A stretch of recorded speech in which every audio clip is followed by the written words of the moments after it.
Good day, viewers. My name is Siphosihle Kamushinda, the Graduate Program Manager for the Specialist Training Program, an umbrella under which two of our flagship programs, the CA Training Program and the Quantitative Analyst Training Program, fall under. Now, if you're watching this video, you're probably considering a graduate program in quantitative analysis, or you know someone who is. Given that candidates considering a career in quantitative analysis come from diverse backgrounds, such as mathematics, statistics, engineering, and other STEM-related disciplines, today we have the perfect panel of experts here to share their personal journeys and invaluable insights on how to transition from university into banking.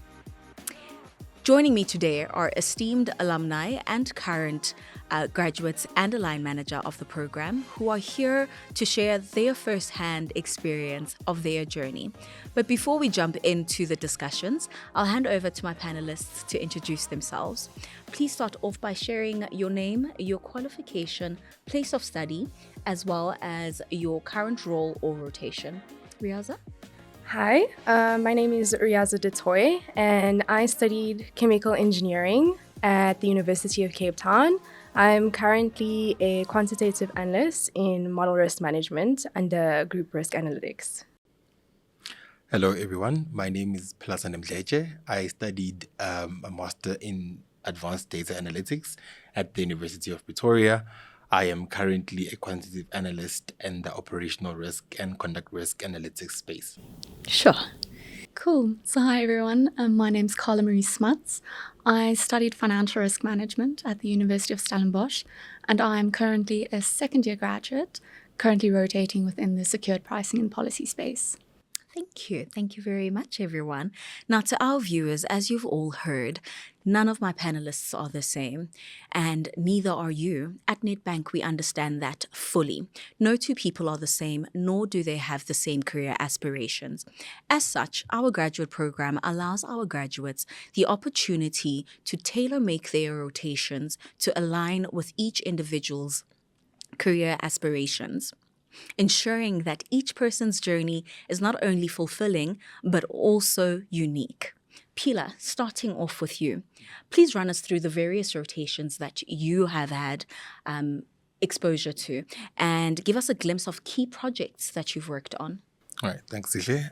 So during my time in the graduate program, I only rotated in two spaces.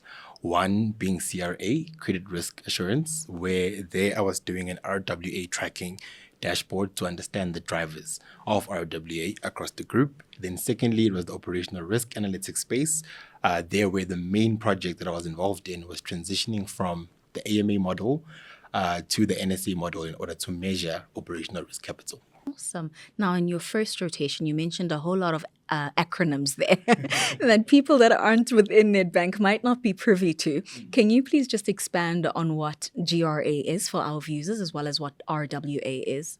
So GRA is Group Risk Analytics. So basically, that's the cluster in which my team sits under.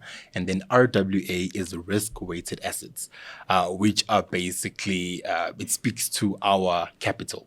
So it's basically 12.5 multiplied by the capital amount. Awesome. Perfect. Thank you very much, Pila. Now, Carla, this question is directed at you.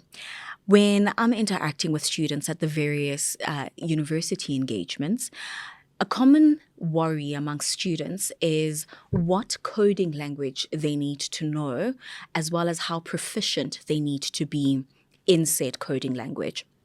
Can you talk us through, in your rotations, which coding languages have you been exposed to, and how would you put students at ease concerning their proficiencies in the different coding languages? Yeah, no, definitely. This is such a common question. I feel like people relate quants with coding like it's a one-to-one relationship. But during my time in the program, I've grown proficient in SAS, SQL, and most recently Python. But when I joined, I really only had some very limited exposure to SAS from university. So I completely understand worrying that when you enter a new space or a new role, that you might not have the necessary technical skills or knowledge to make a success within that space. But I think the grad program provides so much support and training and development. They don't expect you to be proficient in any coding language coming in or to have a certain set of technical knowledge. So, for example, within our first year, we received mandatory training on both Python and SAS coding. So don't stress. You don't need to know any coding languages come in. The program is there to support you, to teach you, and you will gain that knowledge throughout your rotations. Awesome. I love that. Evidently, one just needs an open mind in order to join you. So if you are a curious student with an aptitude of learning, then there could be a place here for you. Now, Riaza, over to you.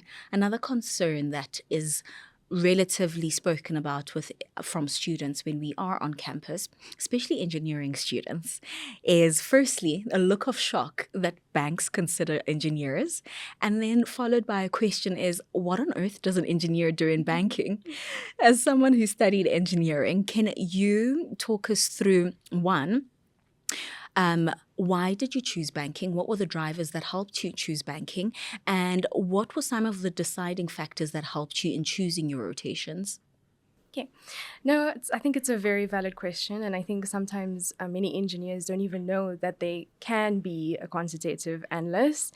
But I think one of the things that led me to this role was definitely having some exposure to financial outlook of industrial processes.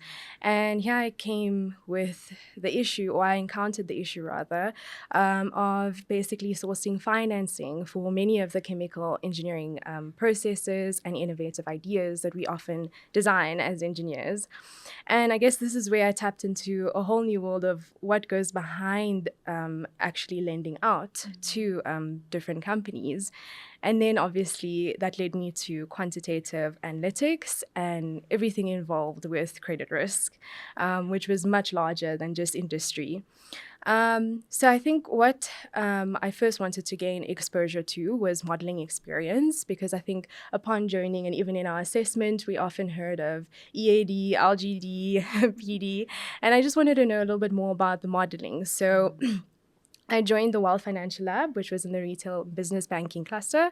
And here I did some modeling on exposure at default, where I did a little bit of data cleaning. I also looked at applying different filters, and I also did a bit of backtesting and B-factor analysis. That was predominantly in SAS.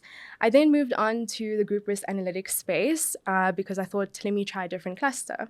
And here I joined the Advanced Analytics and Innovation team, and it was a lot different to modeling, but I realized I enjoyed it a lot more. So I worked on climate risk automation in Python, and I also gained exposure to scorecard modeling.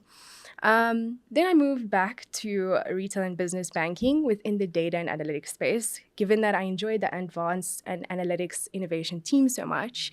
And then I guess recently, my time there was very short. I did do quite a bit of script automation, and I took part in month-end runs.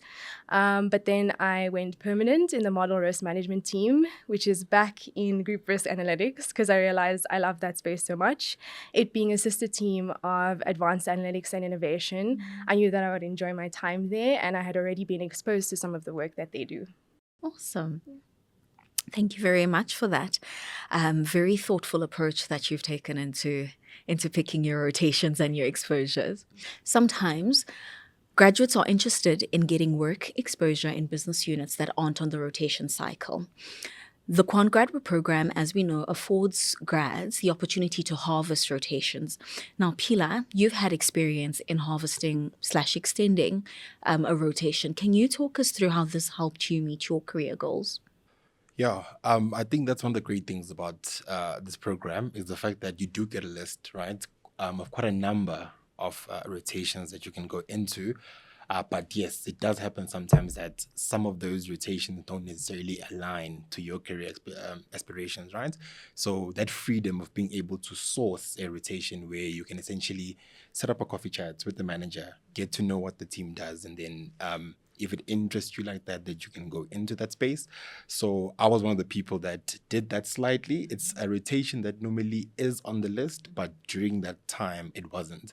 And I was quite interested in it because I'd seen some of the graduates, specifically my buddy, work in that space, and I saw the work quite interesting. So I reached out to the manager, had a good conversation with them, and then ultimately I then went into that rotation.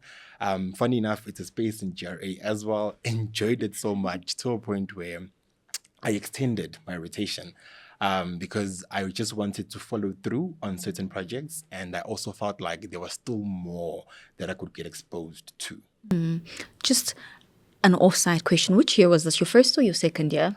This was my first year.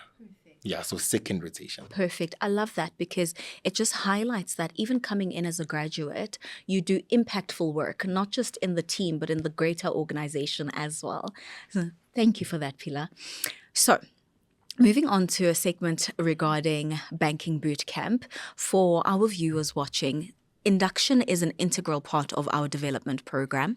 Understanding that the transition from university into the world of work can be very unsettling, we offer a month-long induction period that is there to help our graduates lift and shift seamlessly from university into the world of work. Carla, this one is for you. During Banking Bootcamp, as you know, we aim to expose our grads to skills that help them assimilate better into business. Following Banking Bootcamp, what would you say helped you most assimilate better into business? Cool. So, I mean, I was really happy walking in day one and not just being handed an access card and a laptop and said, yeah, please go code something for us in SAS.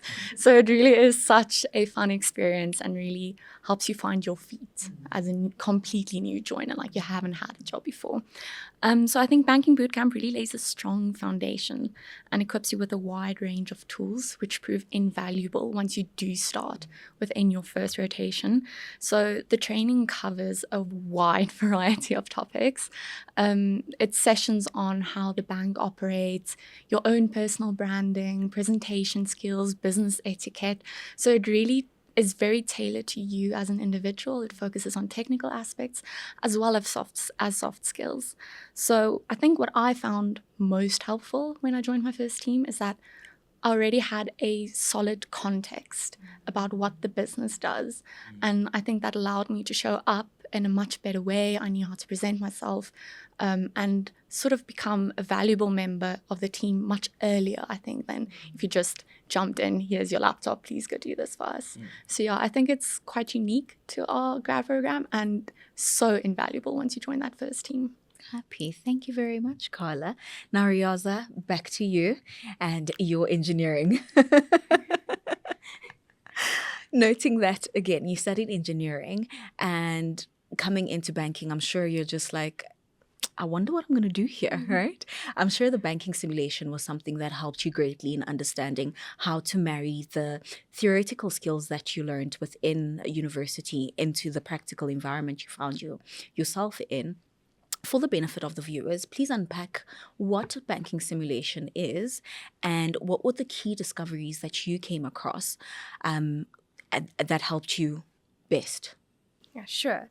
So I think coming from an engineering background, as you said, it meant that I had to learn a lot about the world of finance. While we did gain some exposure to things like maybe discounted cash flows, I think there were some key performance metrics which we learned about in the banking simulation that stood out for me. Things that are typically looked at when we look at how a bank performs and what actually is talked about in terms of the executives in the bank. So that was pretty cool. We were split into groups of 5, both CAs and Quants, which was also very interesting. And here we got to basically gain exposure to a banking simulation software where we could toggle with many different factors and see how these factors influence the key performance metrics, being your return on equity, your profit, your net interest margin, and things like that. And here we got to see how complex it is to balance the performance across all of these metrics, taking into account many different factors across multiple different sectors. So that being your personal sector, your business banking sector, and insurance sector. So we definitely learned a lot about general banking knowledge, which basically equipped us with a strong foundation in terms of what it meant to be at the bank, and also just seeing what it's like to work alongside CAs and seeing both our strengths kind of come together to deliver results at the end of the day. So it was definitely something cool for me. And as an engineer, we also worked a lot with simulation software, but just for industrial processes, we would toggle with different factors and see what the best result was. So to do that in a banking simulation was pretty cool for me. Yeah.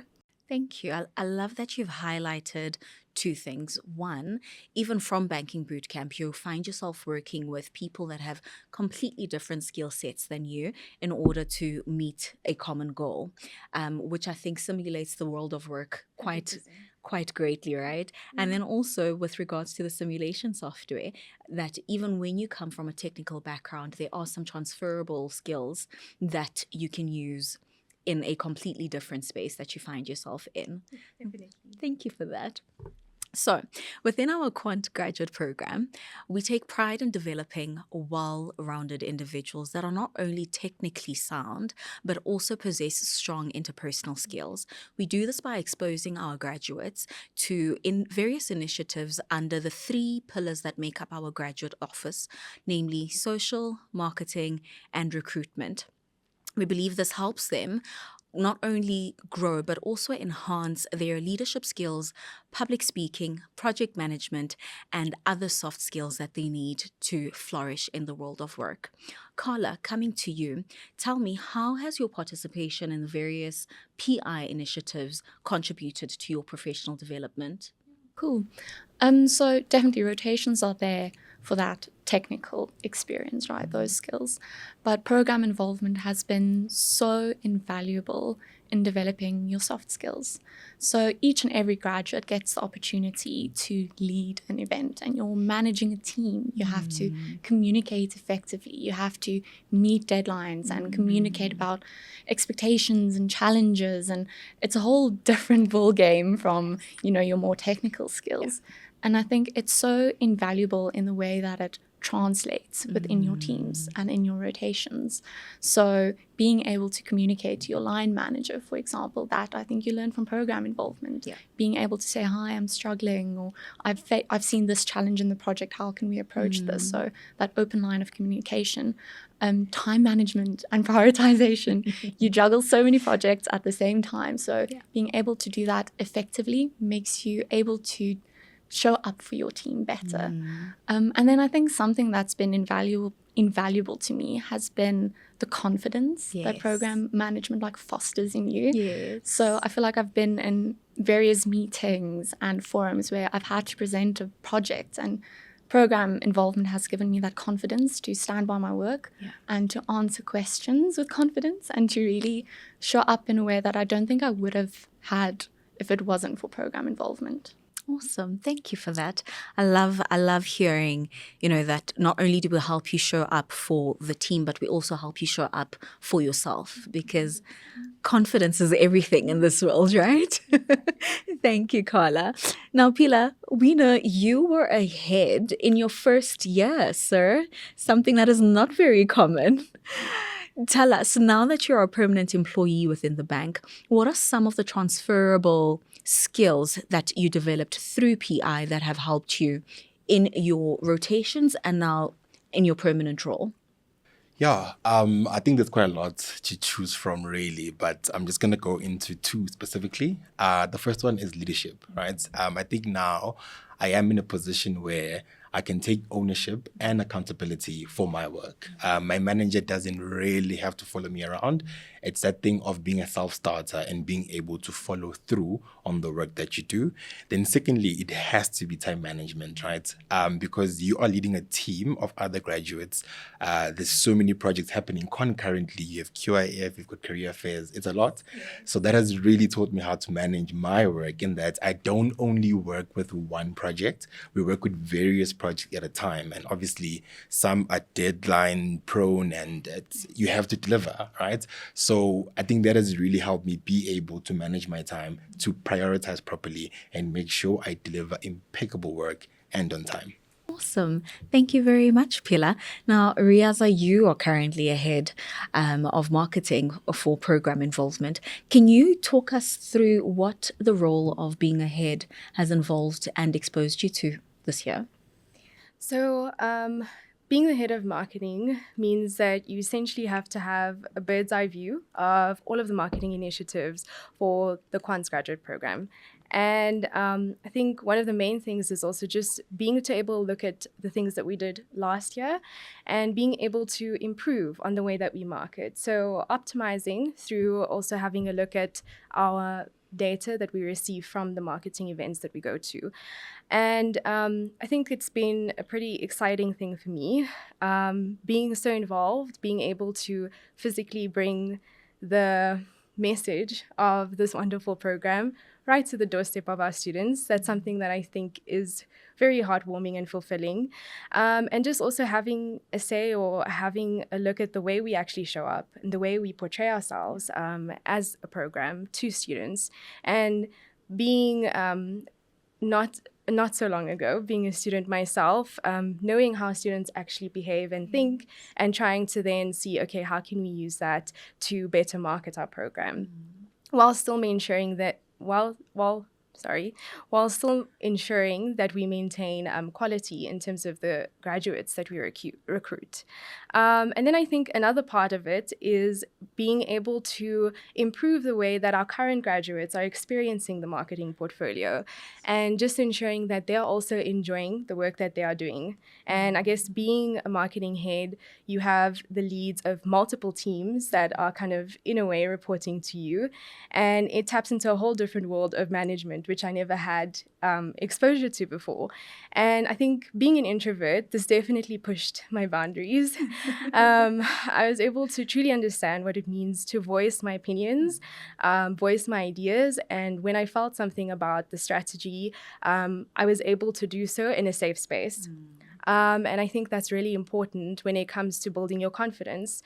The introverts out there will understand, like, you just want to feel safe. Yes. And the program provides you, like, program management and the graduates that you're with provide you that safe space where you're able to just be yourself, but also contribute in a positive way.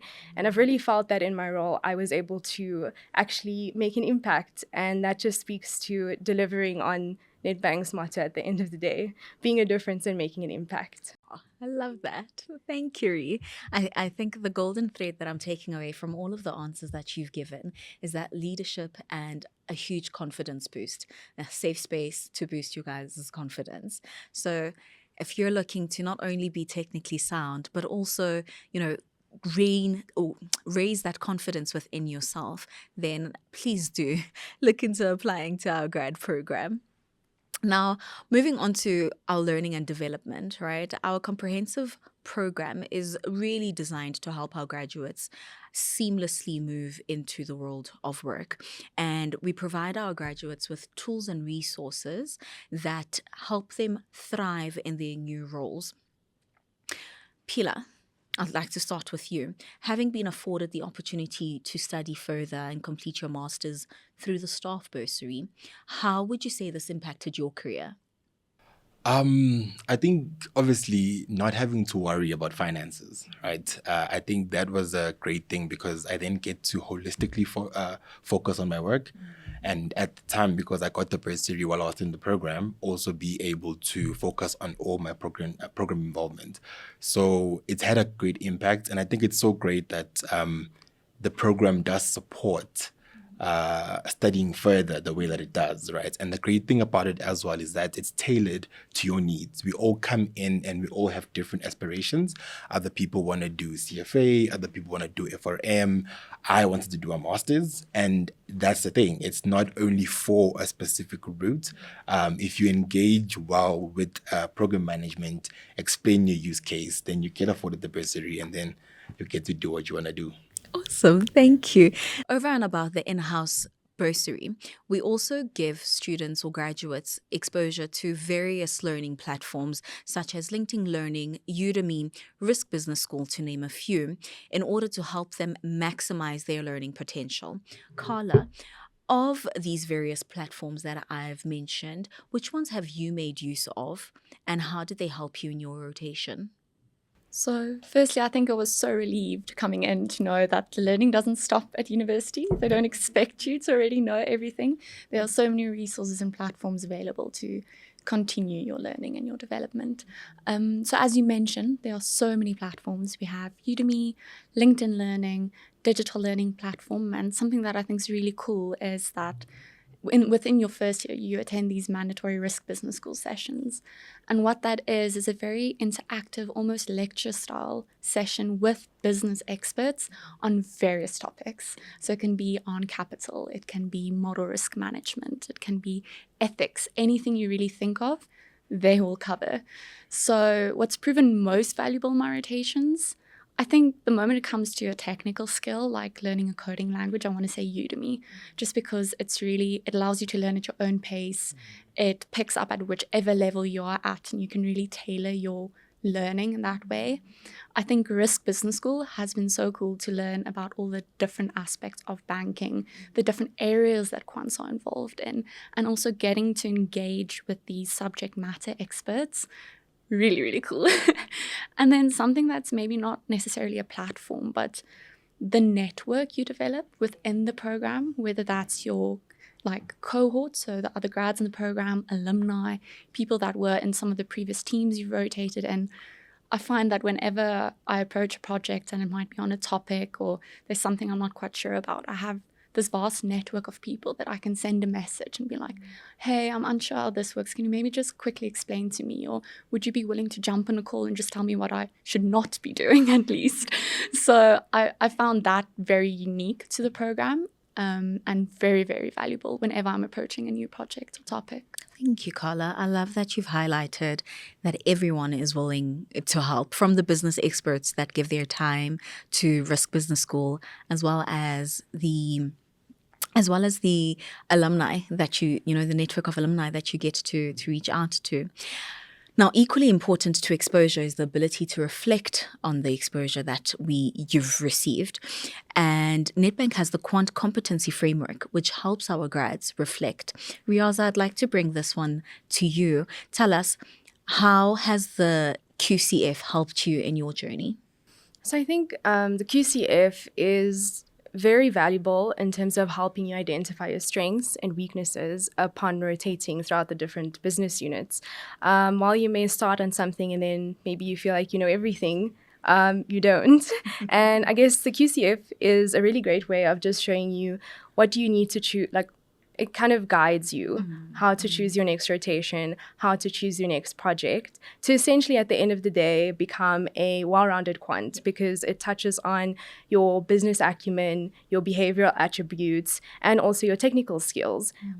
And it further breaks these down into many different competencies at the end of the day, which you may have overlooked if you had just been kind of burrowed into one project. So I guess it's just a gentle reminder to try and kind of make sure that you're well-rounded, and the program ensures that you are on a continuous journey of growth and learning, and you're not just stagnant as a quant. Awesome. Thank you. Now, to close off this first episode on a high, Riri, congratulations. You've recently completed your sustainability certification. Well done. And we know sustainability is such a relevant buzzword in today's world.